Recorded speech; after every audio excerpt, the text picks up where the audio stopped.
Stell dir vor, jemand lacht, während er einen Mord sieht. Psychopath oder Soziopath? Für viele klingt das nach demselben. Doch dieser Unterschied entscheidet, ob du es mit einem hochintelligenten, kalt planenden Täter zu tun hast oder mit jemandem, der impulsiv explodiert und im Affekt Gewalt ausübt. Die meisten Menschen verwenden die Begriffe Psychopath und Soziopath austauschbar. Doch das ist ein gefährlicher Irrtum, denn ihre Ursachen, ihre Funktionsweise im Gehirn und ihr Verhalten in Beziehungen könnten unterschiedlicher kaum sein. Genau hier wird es spannend. In diesem Video erfährst du, wie du den Unterschied erkennst und warum er so wichtig ist. Abonniere jetzt unseren Kanal, wenn dich die verborgenen Seiten der Psyche faszinieren. Denn nur wer diese Mechanismen versteht, kann sich davor schützen. Heute zeige ich dir, warum Psychopathen oft schon als Kinder auffallen, weshalb Soziopathen das Produkt ihrer Umgebung sind und welche Signale dich sofort warnen sollten. Bleib unbedingt bis zum Ende dran, denn die klare Unterscheidung zwischen beiden Persönlichkeiten wird dein Bild von bösen Menschen für immer verändern. Psychopathen wirken oft wie Menschen ohne Seele. Während andere bei Gewalt, Blut oder Leid zusammenzucken, bleiben sie ruhig. Manchmal lächeln sie sogar. Neurowissenschaftler haben herausgefunden, der Unterschied liegt tief im Gehirn. Die Amygdala, also das Zentrum für Angst und Mitgefühl, funktioniert bei Psychopathen anders. Wenn sie Mord- oder Gewaltszenen sehen, bleibt sie still. Keine Angst, kein Ekel, kein Mitleid. Stattdessen fühlen sie sich manchmal sogar belohnt. Viele Psychologen sagen deshalb, Psychopathen werden geboren, nicht gemacht. Ihre Persönlichkeit ist von Anfang an durch eine biologische Grundlage geprägt. Studien zeigen, schon Kinder mit sogenannten callous unemotional traits, also Gefühllosigkeit, fehlende Schuld und mangelnde Empathie, haben ein hohes Risiko, später psychopathische Züge zu entwickeln. Das Tragische daran: Diese Kinder erkennen Angst oder Trauer in Gesichtern oft nicht. Sie fühlen nichts, wenn andere leiden. Und genau das macht sie gefährlich. Sie lernen früh, dass andere nur Spielfiguren in ihrem Spiel sind. Im Erwachsenenalter perfektionieren Psychopathen diese Fassade. Sie wirken charmant, höflich, sogar faszinierend. Doch diese Maskerade dient nur einem Ziel: Menschen für ihre eigenen Zwecke zu benutzen.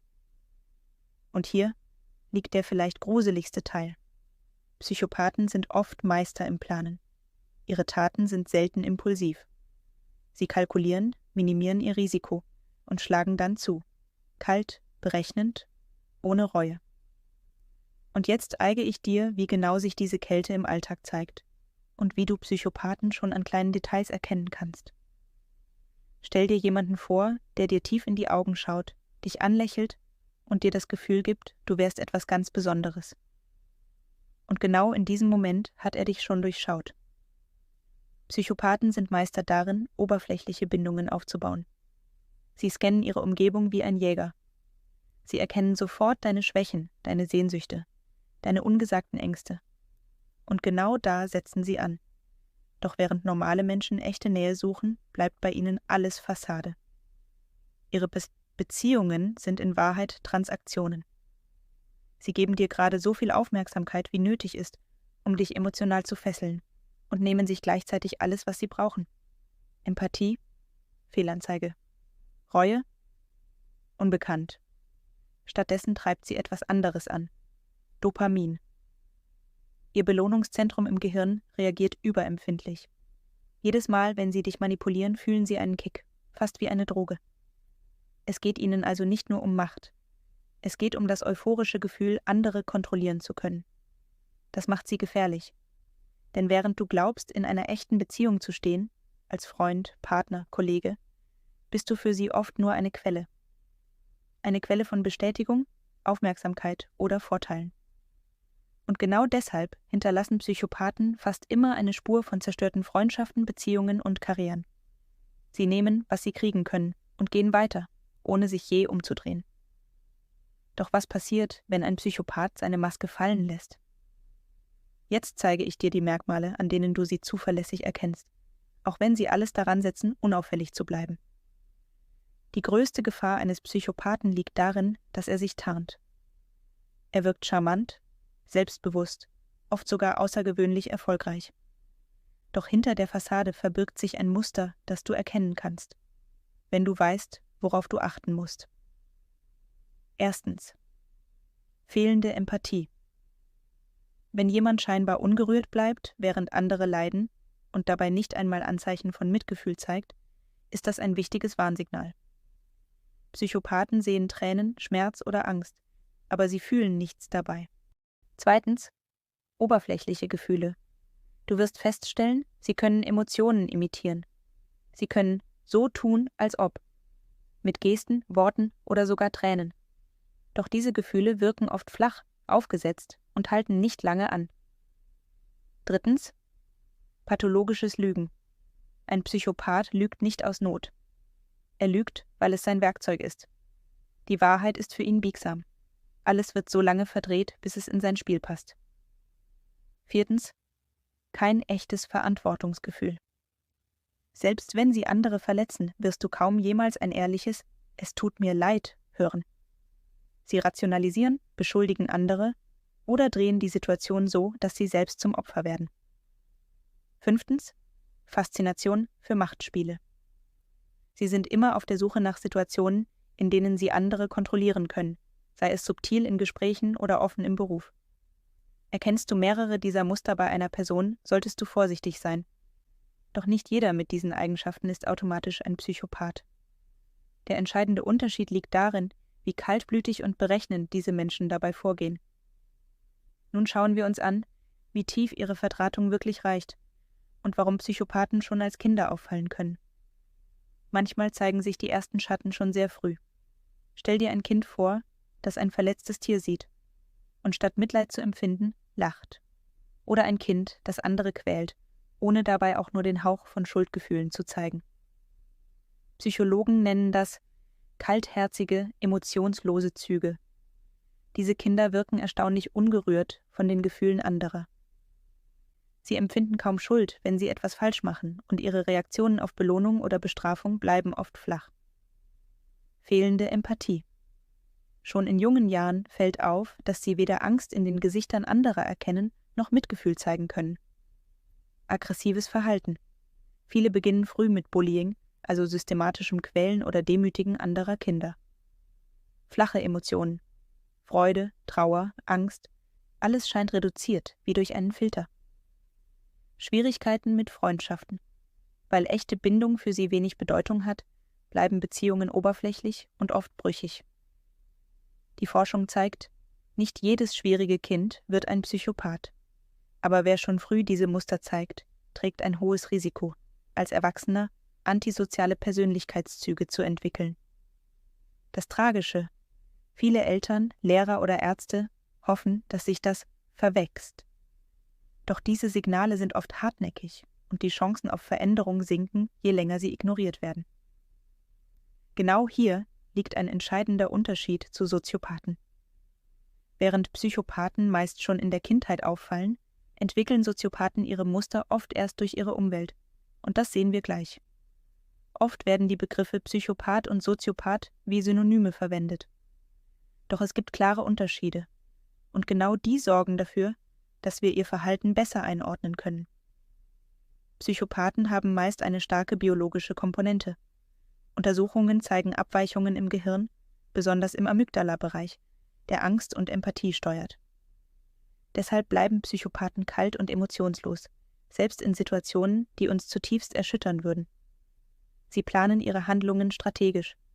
Sie wirken charmant, eloquent, oft sogar beeindruckend.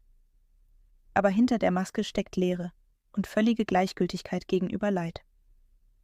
Ein Psychopath kann ein Verbrechen begehen, das minutiös durchdacht ist, mit Fluchtplan und Alibi. Und danach schläft er ruhig, ohne Reue.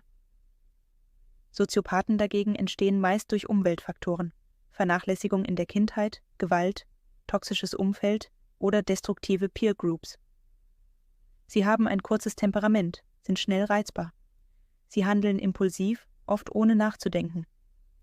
Sie können rudimentäre Bindungen haben, zum Beispiel zu Familie oder engen Freunden, aber brechen Regeln immer wieder. Ein Soziopath begeht ein Verbrechen eher spontan, in einem Wutanfall, ohne großen Plan. Dadurch werden sie viel häufiger gefasst als Psychopathen. Es gibt einige Gemeinsamkeiten. Beide haben antisoziale Züge. Beide können extrem manipulativ sein. Beide missachten gesellschaftliche Regeln. Der entscheidende Unterschied: Der Psychopath ist der berechnende Spieler im Hintergrund, der Soziopath oft die unkontrollierbare Sprengladung im Vordergrund. Viele von ihnen bewegen sich mitten unter uns und nicht selten in Führungspositionen. Studien, unter anderem von Kevin Dutton in Oxford, zeigen, bestimmte Berufe ziehen Psychopathen geradezu magisch an. Warum? Weil sie dort Macht, Status und Kontrolle erlangen können. CEOs großer Firmen, Anwälte und Richter, Ärzte, besonders Chirurgen, Polizisten oder Militärs. Psychopathen wirken furchtlos, treffen schnelle Entscheidungen und sind bereit, Risiken einzugehen. Das macht sie in Machtpositionen oft erfolgreich, aber für ihre Umgebung gefährlich. Ein Psychopath kann dir gegenüber extrem charmant und freundlich wirken. Sie sind Meister darin, menschliche Emotionen zu imitieren, auch wenn sie diese selbst nicht fühlen. Sie studieren deine Reaktionen und spiegeln dir genau das, was du sehen willst. Deshalb finden sie leicht Zugang zu einflussreichen Netzwerken und können dort lange Zeit unentdeckt bleiben. Doch hinter der Maske zeigt sich ein Muster: fehlende echte Loyalität. Beziehungen sind für sie Mittel zum Zweck. Manipulation als Dauerzustand. Sie ziehen andere wie Marionetten. Keine Reue, selbst wenn ihre Entscheidungen Existenzen ruinieren. Manche von ihnen schaffen es, jahrzehntelang als Vorzeigeführungskraft zu gelten, bis plötzlich das Kartenhaus zusammenfällt und sichtbar wird, wie viele Menschen sie auf dem Weg verletzt haben. Genau hier liegt die perfide Gefahr. Nicht jeder Psychopath ist ein Mörder. Viele zerstören Leben durch Machtspiele im Alltag, subtil, aber ebenso verheerend. Während Psychopathen strategisch planen, agieren Soziopathen oft wie ein Tornado. Plötzlich laut und zerstörerisch, ohne Rücksicht auf Verluste. Ein Soziopath denkt selten 3 Schritte voraus. Er handelt im Affekt, sei es bei Konflikten, in Beziehungen oder sogar bei Straftaten. Ein falsches Wort, eine kleine Kränkung und er explodiert. Das macht sie unberechenbar. Wo Psychopathen ruhig und kalt wirken, zeigen Soziopathen oft Wut, Aggression und Chaos. In Beziehungen ist der Soziopath häufig der ständig Streit anzettelt, der plötzlich verschwindet oder alles hinwirft und der seine Partnerin oder seinen Partner durch emotionale Achterbahnen jagt. Trotzdem können Soziopathen im Gegensatz zu Psychopathen manchmal Ansätze von Schuld oder Reue empfinden. Doch diese Gefühle sind schwach. Sie reichen nicht aus, um das Verhalten dauerhaft zu verändern. Soziopathen scheitern häufiger im Berufsleben. Sie haben Probleme, sich in Teams einzufügen, Regeln einzuhalten oder langfristig zuverlässig zu sein. Darum findet man sie oft in Randbereichen der Gesellschaft. Illegale Geschäfte, kurzfristige Jobs, riskante Schnell-Geld-Strategien. Das Gefährliche: Soziopathen sind wie Zeitbomben. Man weiß nie, wann sie explodieren, und sie ziehen oft andere mit in den Abgrund.